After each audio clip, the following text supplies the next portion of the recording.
Good evening and very warm welcome to India Matters on Wednesday night. America has always been looked at by India as an all-weather friend, an all-weather ally, a strategic partner for the future and the safety of this world. But there are some bitter truths that India perhaps needs to face. We are still in the atmosphere post-Operation Sindoor after what happened in Pahalgam. It will very soon be 2 months since that terror attack. But a country that we had expected to be a weatherproof ally has turned out to be extremely shaky and unreliable. And I have specific reason to say so on my show tonight. Is India truly alone in the war on terror may seem like a very difficult question to ask, but I ask it without fear tonight because that unsettling question stares us straight in the face. Just days after India wrapped up a historic anti-terror campaign, we can all agree it was, we are left with the sinking feeling that the road ahead might be lonelier than we ever imagined, and I will give you proof for that tonight. For all the partnerships and strategic smiles, the truth now looks brutally clear. We thought the United States was a trusted all-weather ally in this fight. But over the last 1 month, and especially in the last few days, Washington under Donald Trump has shown itself to be shockingly fickle. Even as a Pakistan-backed terrorist murdered 26 Indian tourists in Pahalgam, the US has not only stayed silent, it has gone ahead and pampered Pakistan. And I will give you proof. You have to ask, what will it take for Trump to wake up and smell Pakistan's terrorist coffee? On the very day that a Pakistani terrorist is being extradited as we speak to America from Canada for plotting to kill American Jews, the US government is treating Pakistan like a partner. That should have been the millionth piece of proof that Pakistan terror hurts not just India, but the United States as well. And still they keep cuddling and cozying up to Pakistan. So we have to wonder why this is happening, pretending it's some brave anti-terror warrior. India's Foreign Minister S Jaishankar is abroad as we speak, giving the toughest warnings yet about more action if Pakistan dares again. But what use are those words if Washington, instead of standing with India unequivocally, chooses to honor and entertain the country that just spilt our people's blood? You have a US general who has praised Pakistan, as I will show you in a moment. There are news reports suggesting that the Pakistan army chief is going to be hosted by Trump in a few days from now.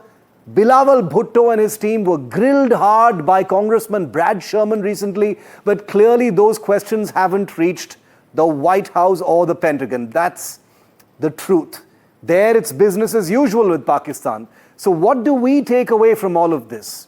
Is it time to say it out loud that India is mostly alone in this fight? That American pragmatism has now crossed into shamelessness? That there's a limit to self-interest when it comes to terrorism? India's ties with the United States are solid, sure. But if that means watching silently as Washington praises the very country that funds people who kill us, then what's the point of this friendship, however old it may actually be? Maybe it's time India admits the truth. This is a lonely road, and maybe we need to make our peace with that.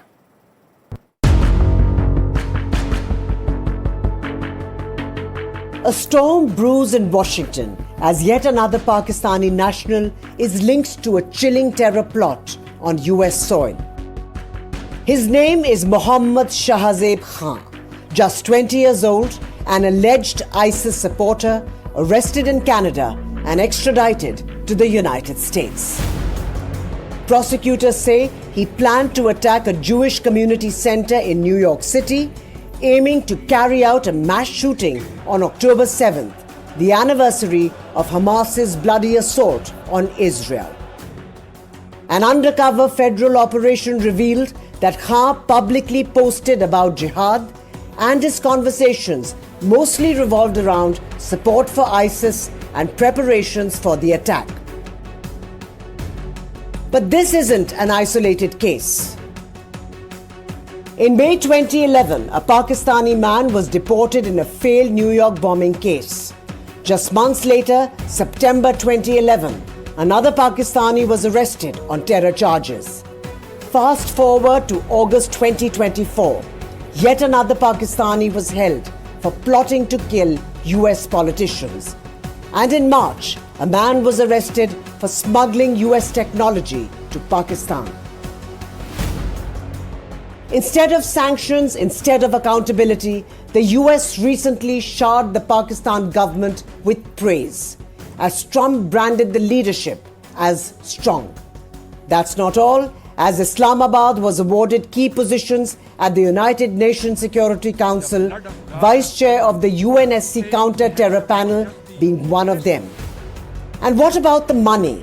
The IMF, a US-influenced institution, continues to bankroll Pakistan. All while India raises alarm, warning that these funds may be fueling terrorism, not stopping it. The question remains, how many plots, how many arrests, how many near misses before America finally says enough? Bureau Report, NDTV World. And when will the United States actually say enough? When will Trump smell the terror coffee is the obvious question to ask, even with a terrorist in neighboring Canada aiming to kill American Jews. The Pakistani terrorist plans a Jewish massacre in the United States, and still Trump coddles Pakistan.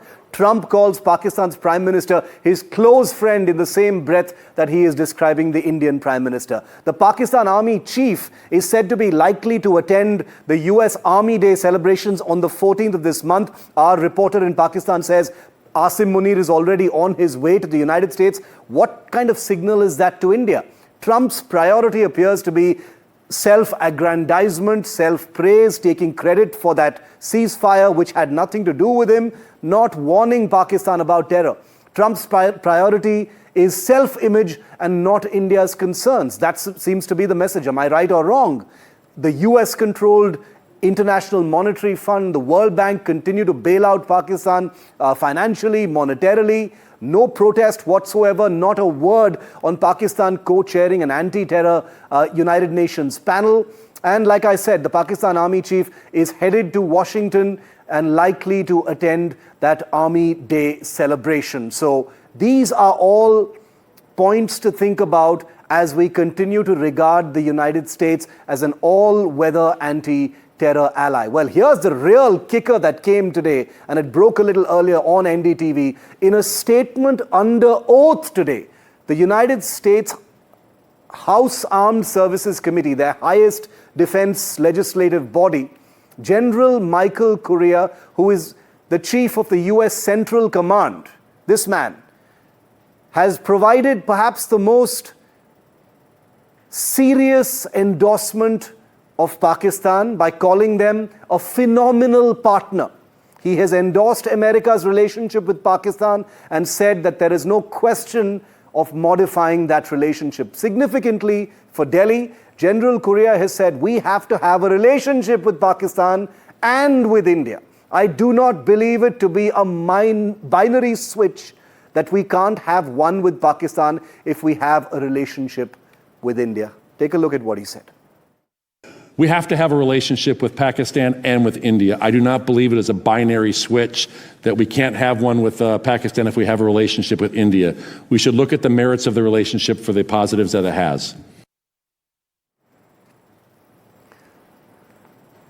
And NDTV's Vishnu Shom, who broke this story, is with me live. Vishnu, how are you looking at these comments? There is, of course, the element of realpolitik as far as Pakistan-US relations are concerned. The United States' interests in that region are very well known. But in the context of Pahalgam, Pakistani terror itself in general, and this current atmosphere of India trying to rally global support against Pakistani terror, the Central Command Chief calling Pakistan a phenomenal partner.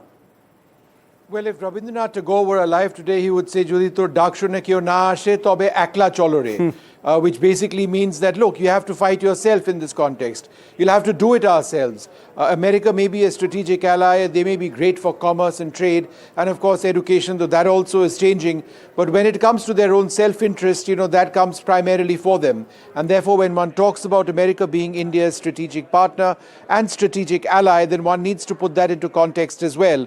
Over here, the remarks made by the American general who heads their central command is very clear. Pakistan has been helping us in the fight against ISIS Khorasan. ISIS Khorasan is a terrorist group, one of the most dreaded in the world. And as far as he's concerned, Pakistan's assistance to Washington in this regard has been, quote unquote, phenomenal. Now, where does that leave New Delhi? Well, he's made it quite clear that America has to value its relationship with Islamabad, and that it's not a binary relationship, which is, Pakistan at the expense of India or India at the expense of Pakistan. It has to be both, and what it gives America. Now, that's not something that India is going to be particularly happy about. Why? Because for one, Pakistan has supported somebody like Osama bin Laden. Somebody that the Americans had to hunt down in Pakistani territory. There is only one fight that India has at this stage. It is the fight against terror. Where does that fight against terror come from? It comes from Pakistan. How is America wanting to be a strategic ally in this sense with Pakistan when it knows what they've been doing to so many countries around the world? And forget about Osama bin Laden, what about 26/11? It's horrific. So, if the words double standards were used, then some would suggest that those may just be appropriate.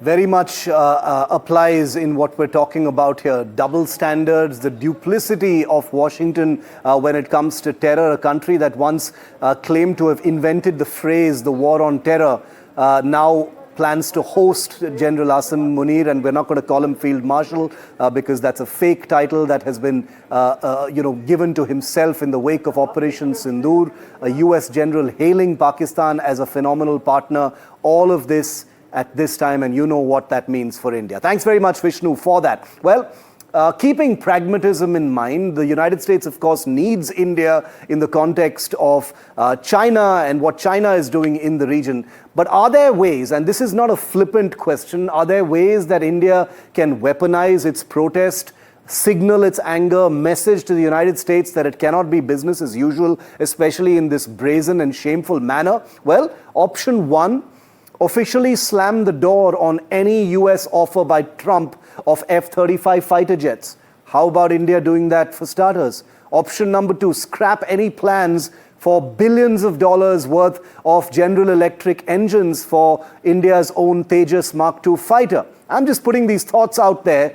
You can make what of them you will. Option number three, scrap any further acquisition of naval anti-submarine helicopters. These cost a huge amount of money. Should we be pumping more money into a country that decorates our enemy? Option number four, cancel plans to acquire Stryker Army vehicles. It's a multi-billion-dollar deal to build that American vehicle here in India. How about India says it's not going to be business as usual, we won't be doing this. Option number five, cancel plans to acquire more C-130J aircraft from one of the largest aircraft manufacturers in the world in the United States. How about India do some of these things or all of these things or something similar to these actions to register its protest and not take these things actually lying down? That is the question right now.